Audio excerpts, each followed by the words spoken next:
Hi, my name is Kylie Wood. I've been working at Bergen Mercy Hospital here in Omaha since I graduated from Creighton University in 2009.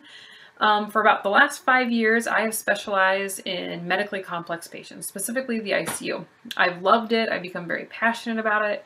I've done continuing eds on it. I've presented continuing eds on it. So this is just kind of a brief overview of the medically complex patient. So our objectives for today are we're going to review some evidence-based practice related to therapy with medically complex patients. We're going to identify medically complex patients who are appropriate for treatment and discern when to cease treatment. We're going to kind of learn how to manipulate cords for treatment sessions, and then we're going to critically analyze a case study. So first of all, what really is a medically complex patient? They're typically patients who are Medicare beneficiaries with chronic conditions, with frequent hospitalizations, that have very limited ADLs, specifically IADLs, due to physical, mental, and psychosocial challenges. So these are patients that have a lot of stuff going on. It's not just a hip fracture. It's a hip fracture plus CHF plus a stroke on top of something that they keep getting admitted to the hospital over and over and over again for. So these are patients that are kind of frequent flyers in the hospital. These patients are people whose conditions require care and frequently require services from different practitioners in multiple settings. So not just a physician, but OT, PT, speech, respiratory therapy, nurses, CNAs, just a whole dietary, pharmacy, a whole gamut of professionals to really care for these people more specifically because there's so much going on. Some of the diagnoses that you could see in a medically complex setting would be strokes and even like post-TPA strokes. A lot of neurological issues like traumatic brain injuries, spinal cord injuries, a lot of that trauma will come into like the ICU and be a medically complex patient first to begin with. I see a lot of suicide attempts in the ICU because whether they ingested something, they overdosed on something, they tried cutting themselves in one way or another. So I see a lot of those. I see a lot of alcohol and drug withdrawal patients that try to just stop cold turkey and it did not go well. They had seizures or they went into respiratory distress and therefore ended up in the ICU intubated. Patients that needed airway protection because of a respiratory insufficiency or an increased work of breathing. Those multiple trauma patients, some complex surgeries or just complications after a surgery, some major internal bleeding. Like this week I had a lady who had a C-section and just wouldn't stop bleeding and wouldn't stop bleeding. And so she was there because she had a low hemoglobin. And so she was in the ICU. Systemic inflammatory response syndrome, which this is a major whole system response to an infection. So your internal organs start getting inflamed and start getting really mad and upset and they start shutting down, which kind of also leads into sepsis, where you just are completely septic because you have an infection that just has impacted multiple organs.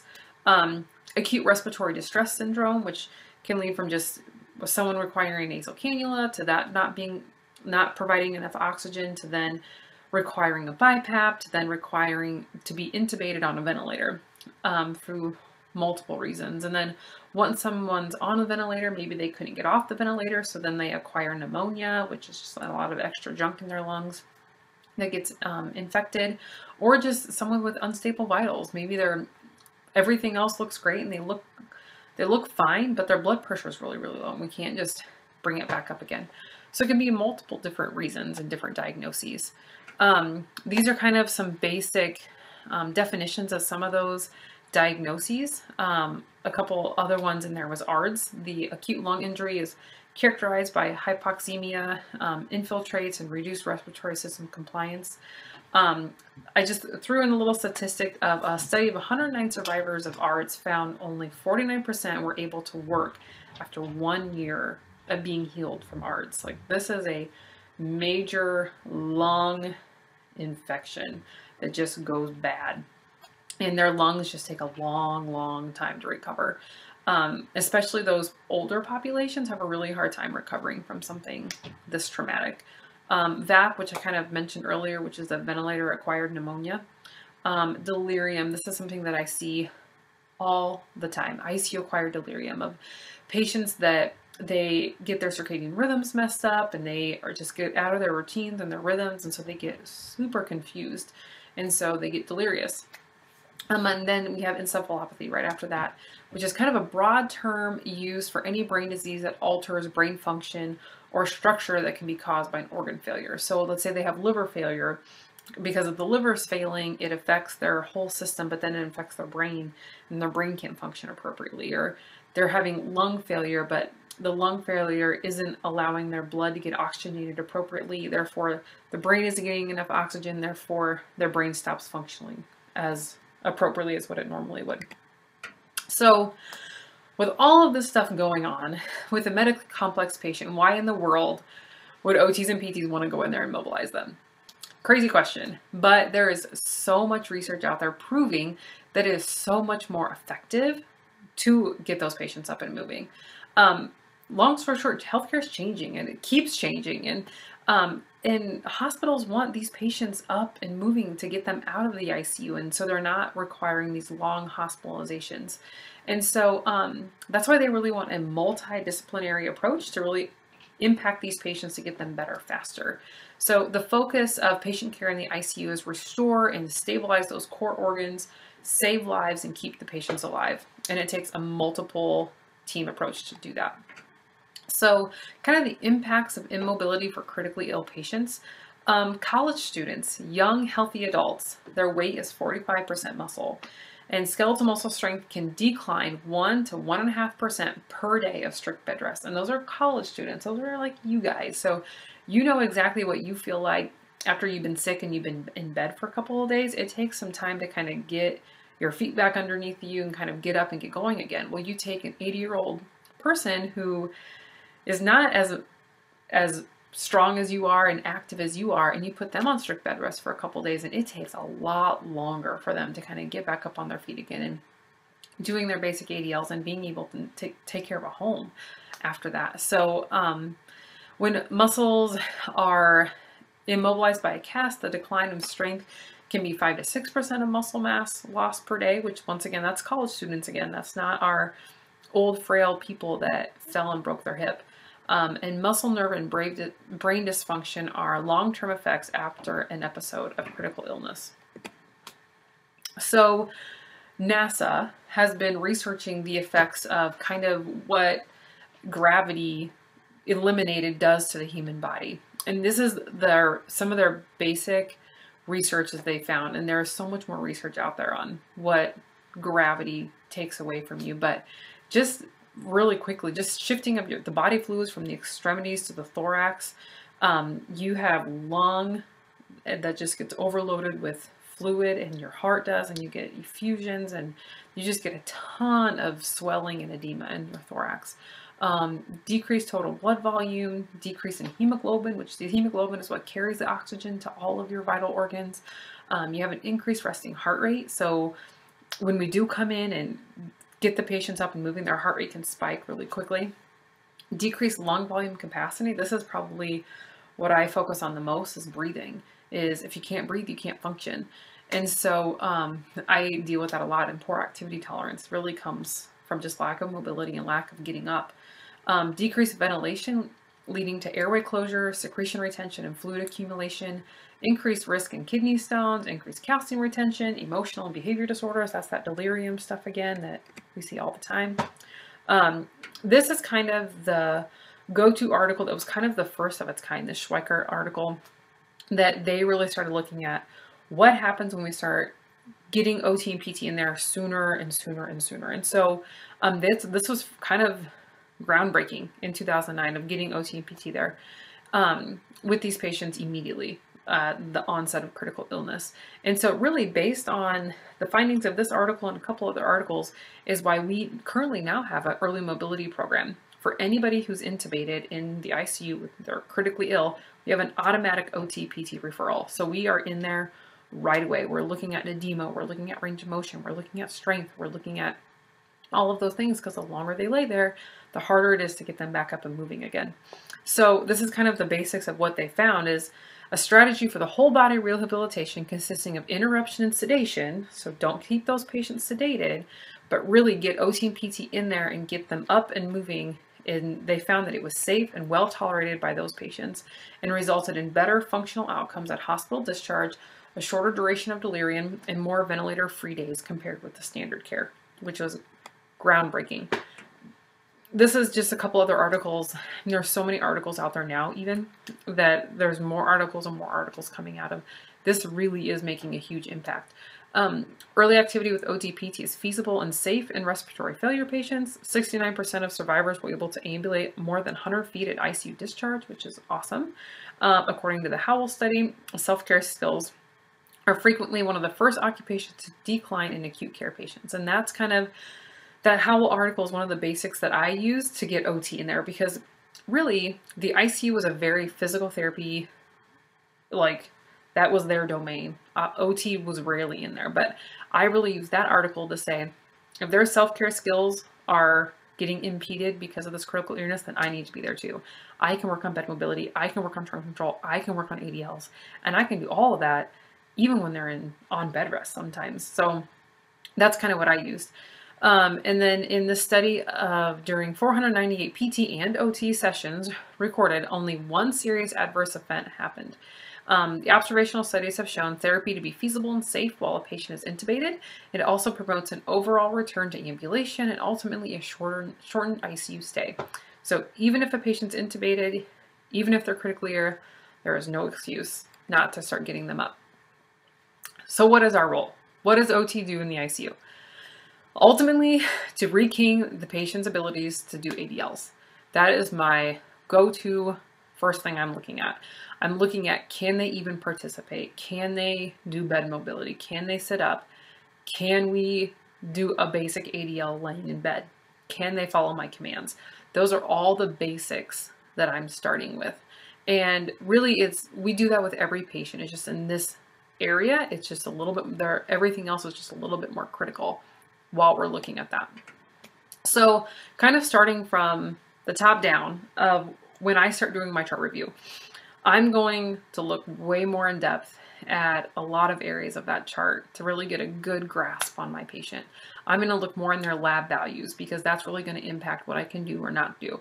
I'm going to look at their vitals because if their vitals are, if their heart rate's really, really high resting and I start doing activity, that's going to really push them over the top. Or if they're not breathing very well and I start getting them up and moving them, I could cause them to get intubated if they're not already, or cause them to pass out or whatever. So for me to do my best job, we really need to take an interdisciplinary approach. So that starts with the patient. What does the patient want? What does the patient need? It starts with the doctors, the nurses, the respiratory therapist, the physical therapist, the speech therapist, the dietitians, the pharmacists, social workers, case management, pastoral care, and the patient's family. This is all everyone who's involved every day with these patients. And so it is a lot of communication with a lot of people that is not part of your own discipline. And it is phenomenal how a patient can get better with the team approach. And really, this is all based around that patient needs to have a sedation vacation. So instead of completely sedating these patients, we take the sedation off and we wake them up. And then that's when we really get to interact and assess these patients. So getting into a little bit more with lab values. The reason that we pay attention to lab values is because they provide a physiological basis for the syndrome. They can assist in predicting a patient's response to therapy. If their hemoglobin is really, really low, they're not going to bring enough oxygen to the brain like we're going to need it. And so as soon as I start getting them up, they're going to get dizzy, they could faint, they can have low activity tolerance. So that's something I need to know because I may have to change my treatment session based on that hemoglobin. They can indicate precautions or contraindications to interventions. They can impact my goals, length of stay, prognosis, or outcomes. Everything from sodium levels to calcium levels to potassium levels, it's all going to impact what I can and cannot do with these patients. And so neglecting to consider some of those lab values can not only be harmful, but possibly fatal in some of those instances. So let's take potassium, for example. If potassium is too high or too low, it can cause a huge impact on the patient's heart. And so with just a little bit of activity, when it's too high or too low, can make them go into VFib, can make them go into VTAC, can cause them to code, and now we're doing CPR, and who knows what's coming next. So you really have to have a good grasp on the whole picture of the patient and not just pieces of it. So every facility has different guidelines, and so you really have to check with your facility about what their guidelines are. And there is a lot of research out there with suggestions for guidelines, but there's never hard one way or another with evidence. So this is something you're gonna have to really use your critical thinking to help determine.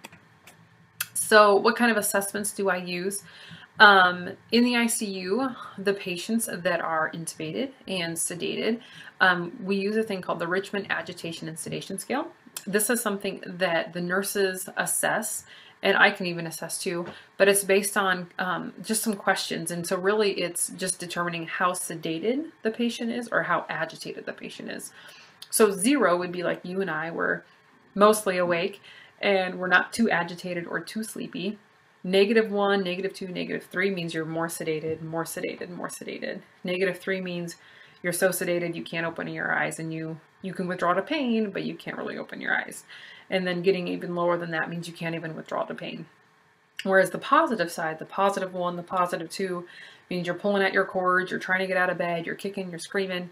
So that's the positive side. So where I like to have them is like the -1 to 0 to +1 range, so that they're still with me, they're still interactive, and they can follow my commands and really participate. And then just a couple little assessments would be the AMP 6-click mobility or ADLs, the Barthel or the CATS. And those are just some quick, easy type assessments to help with G codes in the acute care setting. Pretty simple, just yes, no questions to really get a good baseline of where your patient's at. Screens. When your patient is intubated, for example, they can't talk. So you really have to change the way you think about how you do your screens. When you walk into the room, you're immediately starting to evaluate your patient. I immediately go straight to the monitor. I want to see what their vitals are at rest. So I have an idea in my brain what I'm working with. The next thing I want to do is look at the patient. Is the patient awake? Are they sleeping? Are they cocked over in their bed? Like, I want to see that immediately. The next things I kind of want to start doing is interacting with the patient. Do they wake up? Can they say hello? Are they oriented? Can they, if they can't talk at all, can they squeeze my hand? Can they nod yes or no? That's the basics of cognition right there. I want to see if they can answer orientation questions. I want to see if they can answer their prior level of function. Even if they can't talk, I can ask yes/no questions of saying, hey, were you living at home before you came in here to the hospital? Yes or no? Squeeze my hand if you had steps to get into your house. So there's so many other ways you can really ask the right questions to pull together kind of a basic overview of what that patient was doing before they came into the hospital. Will you be able to know everything? No, probably not. Not right now. That's why the evaluation is a process and it's not just a one-time thing. After kind of assessing some cognition and a little bit of their prior level, then I want to start going to that pain. I want to know, are you in pain right now? Can we move you around? Are you going to be willing to move around because of your pain? Have you gotten pain pills recently because of your multiple fractures, or who knows what's going on? And then I'm immediately observing for range of motion, strength, and edema. When patients are laying in bed, that's a lot of the first things they can lose also is their range of motion, their strength. Because if they're intubated, they'll get restrained to the bed and they can't move their arms at all. And then when they can't move their arms, all of that swelling starts coming into their hands and their arms, and now they have big puffy fingers that they can't move anyway and can't manipulate their comb or their toothbrush. So I'm immediately looking at that. When it comes to the sensation and vision, some of those other areas, a lot of it has to be yes, no sometimes because they can't really track as much or they can't stay attentive to you as long. And so sometimes a lot of these the sensation and vision, the proprioception, all of those areas, you can try your best to assess them there, but you may have to, it may just have to be a continual process of trying to assess it. And then, so that's why sometimes I kind of then go to the functional piece of it. Can you roll in bed? Can you grab onto the bed rail and bring yourself over to the edge of the bed? Can you sit up on the edge of the bed? What's your trunk control like? And start using all those handling techniques to get them sitting up and Are they too dizzy and are they going to pass out on me once they're sitting up? Do I need to lay them back down right away? ADLs are great. You can do them in bed, you can do them edge of bed, you can do them anywhere. So if I feel like that patient is not appropriate to sit up right now and they're kind of following me, awesome. I'll grab a washcloth, I'll grab their toothbrush, I'll grab their comb. There are so many ADLs you can do and be creative with in their bed. You're already starting to get them moving and get them doing something. Something is always better than nothing. So that is why OTs are so great, that we can advocate for those patients, because we can do something even when they're on bed rest. So the ICU can be a little bit intimidating when there's so many lines and cords and beeps and whistles and everything going on.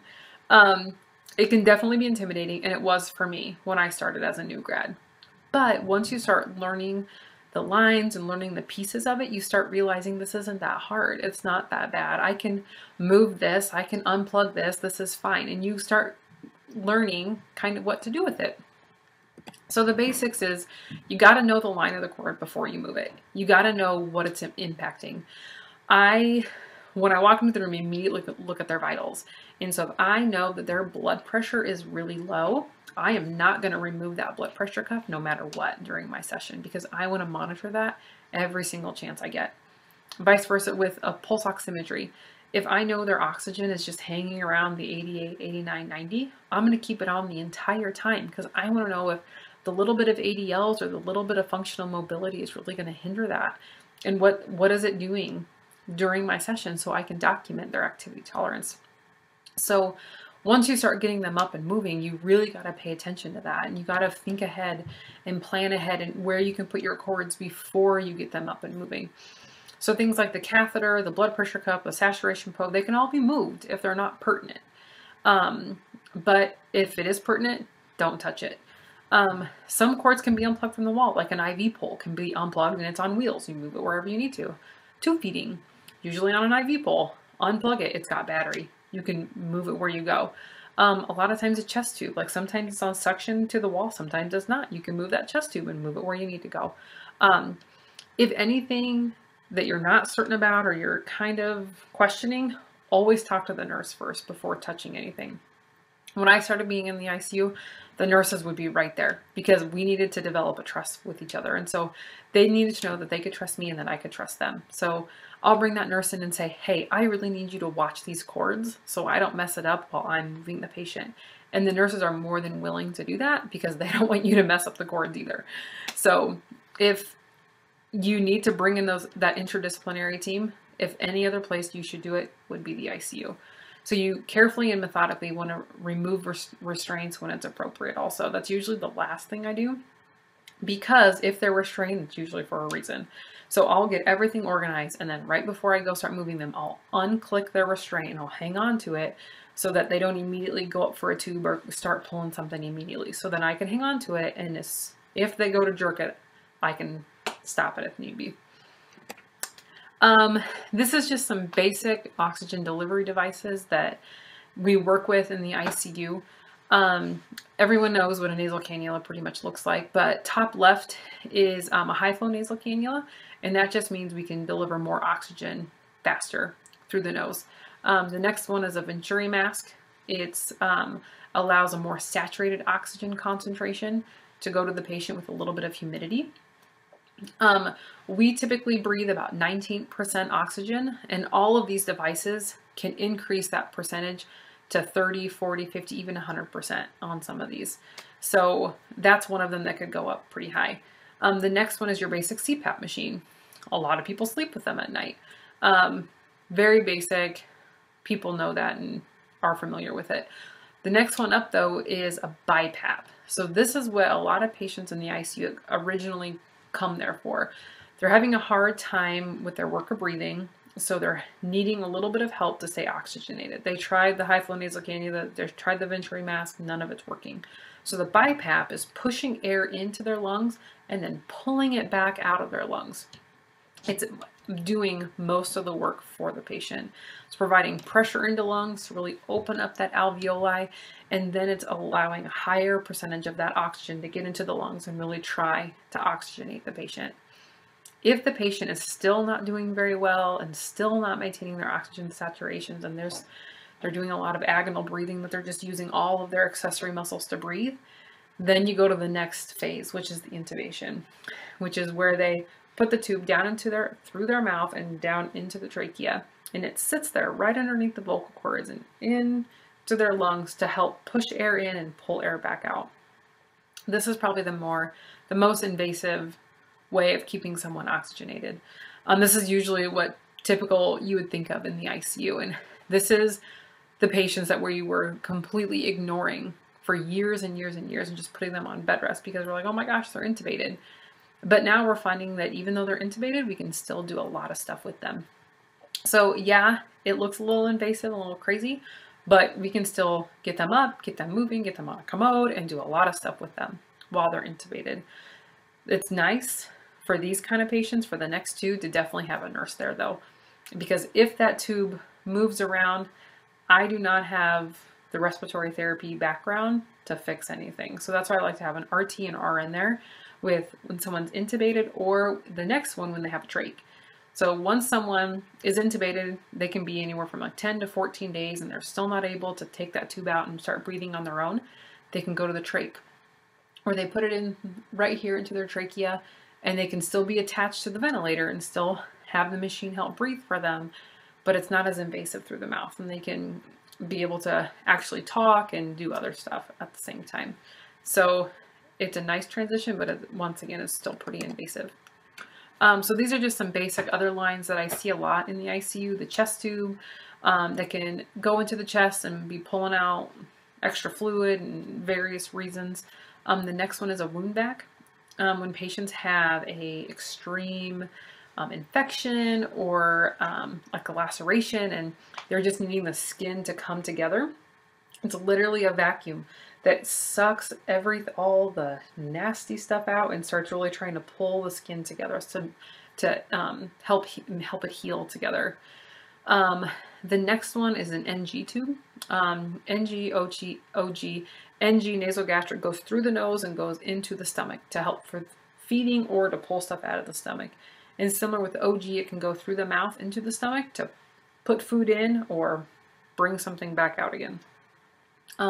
An ART line is in the wrist, and it's a constant blood pressure. And so when I see patients with an ART line, I immediately know, okay, I got to watch this blood pressure whenever I do anything at all with them, because if they're not able to keep their blood pressure at a good level laying flat in bed, then me doing activity is really gonna throw it off a little bit. So that's something else I really need to watch. The next one is JP, Jackson Pratt drains.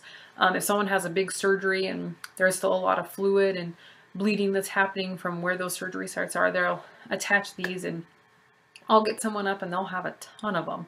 And so we just safety pin them to the gown or safety pin them to their abdominal binder, what you see there, and we get them up and move them anyway. The next one is a central line that you see. A central line is if the patient is going to have IVs for long term, they can put a central line in, and so that it can go in, and so the IVs you have to replace every 3 days. With a central line, you can keep a little bit longer, and you can have multiple things going into it or out. You can pull blood out of it at the same time. So this is one of my favorite patients. She was so willing. She was even trying to wave a little bit to the camera. But this is one of my patients that we got up and got into the chair with the vent. It's doable, and it's not as hard as what you would think, but just the basics that you see there. You see tube feeding that's going in through her mouth with an OG. You see the ventilator that she's intubated with through her mouth. You see her IVs there. You see her restraints that are on her wrist and going down onto the chair. You see her pulse oximetry, her blood pressure cuff is on her left forearm. And then that towel rolled up there is just to kind of help relieve some of the pressure of the ET tube. So basic patient that we got up to the chair. So how do we determine when someone is appropriate? So they have to be hemodynamically stable to get up and do that and get up to the chair on a ventilator. They need to be cleared by the physician. Their vitals need to be somewhat stable. Need to have appropriate lab values. their medication should be okay, you know, that we didn't increase like a medicine that helps their blood pressure recently because their blood pressure was so low. So we don't want to work with a patient that's on a whole bunch of medications to keep their blood pressure up, and then here we come in and now what if it goes bad? I really want my patients to be halfway awake. They don't have to be fully awake and conversive, but at least enough to follow a command. Because I don't want to just go in there and do passive range of motion with my patients. That's not super purposeful because our nurses are trained to do passive range of motion. So I want to be able to really provide skilled treatment. So I want my patients to be awake enough to participate and follow commands and do a little bit with me. I really bring in that interdisciplinary approach. So I check with my RN, I check with the RT. Sometimes we're doing co-treats because the patient can't tolerate a lot of therapy. So PT and OT going together. It really takes a lot of critical thinking before, during, and after your session. Before, of looking at the lab values and the vitals and the medications and the patient and looking at all of that first. And then once you start doing it and paying attention to all of it while you're doing it to determine when is it appropriate to stop or change something or back off on something or push them a little bit. And then after, was that a good idea? Did they tolerate it okay? Tomorrow, should we push them a little bit more, or tomorrow should we back off because they didn't tolerate it very well? So it just takes a lot of critical thinking. And then it really takes a lot to determine that just right challenge. You want to keep them safe. You want to manage their lines, but you also got to be extremely vigilant because you never know what could happen. When to discontinue therapy.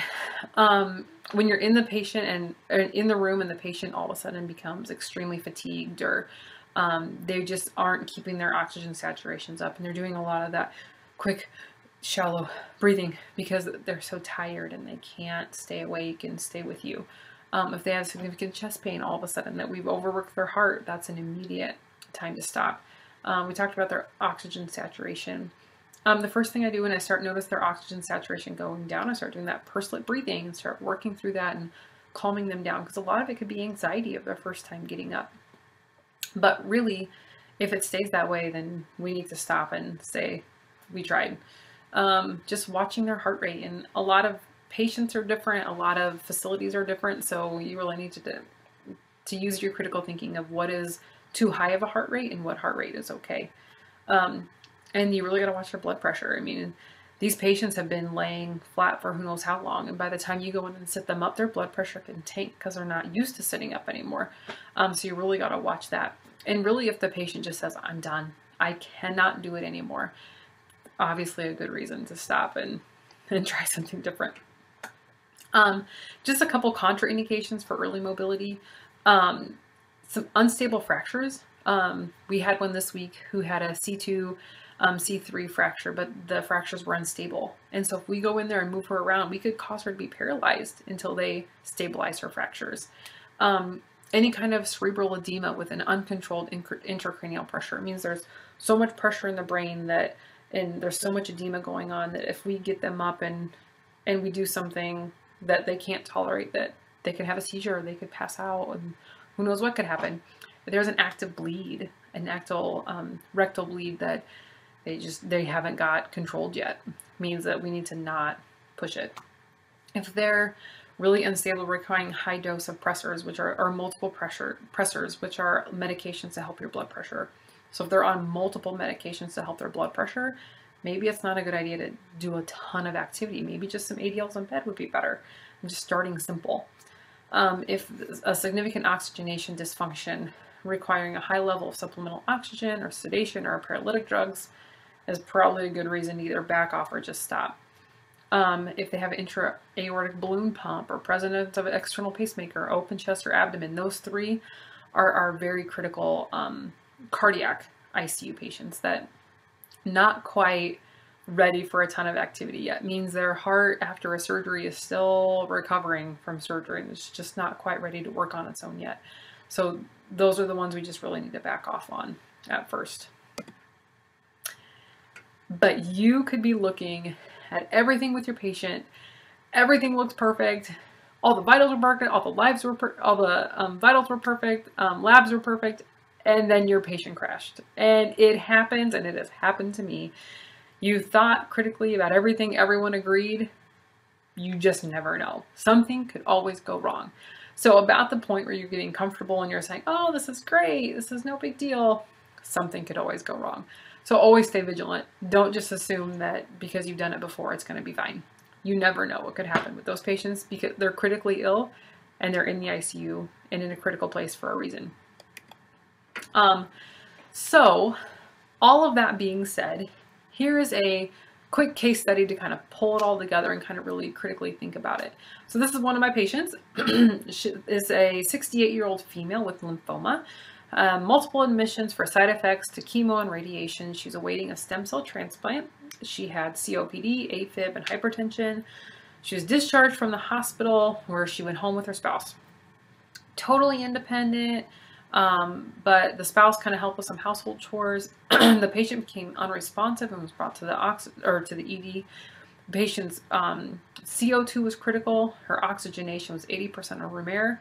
She's put on BiPAP. She still remained unresponsive. She's still having a hard time with that work of breathing. So what do you know? She gets intubated. So now she's intubated. You receive orders to eval and treat. She has the ET tube going in through her mouth. She has a blood pressure cuff, she saturating code, the heart monitor, the tube free going through an NG, going through her nose. She has restraints, sequentials on her legs, a catheter, and a temperature probe that goes through the catheter. So a lot of cords going on. So what would we do with this patient? How would we assess her? And honestly, I take it right back down to the top of the triangle.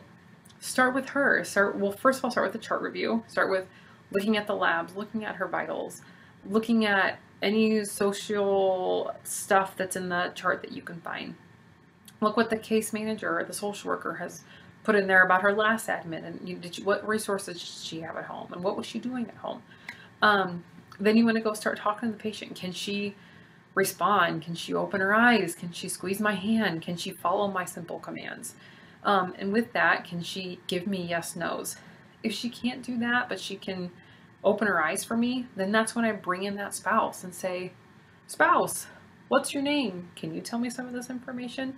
So that you kind of get an idea of what she was doing at home. Kind of the basic questions, would be, how was her functional mobility? How was her ADLs? What kind of things did she enjoy doing before she came in here to the hospital? In the ICU, you're gonna focus on those basic ADLs first. So that's usually one of the first questions I ask is, was she bathing herself? Was she dressing herself? Was she able to do her grooming and her feeding and all of those basics? Because those are the first things that I'm going to start looking at. And what kind of, we kind of talked about what would we look at before seeing the patient with everything in the chart and the vitals. And so kind of the plan of care is I focus on the basics of bed mobility. Can she roll? Can she come from a side lying to a sitting position? Does she have good trunk control? Can she hold herself up at the edge of the bed, or does she need, the max input with positioning her hips and her shoulders, keeping her upright? Can she do any basic ADLs? And the basic goals would be bed mobility. I love getting my patients up to a chair. It's so good for the patient. It helps them breathe better. That's always one of my goals, is what I want to get those patients out of bed so badly. I want to do basic ADLs. Whatever ADLs are purposeful to them is what I want to incorporate. And depending on their arms, sometimes I need to look at edema. I need to look at their range of motion. I need to look at their strength. And so even incorporating some of those things too. So basic case study. Those are some references right there. I have so many more references than that.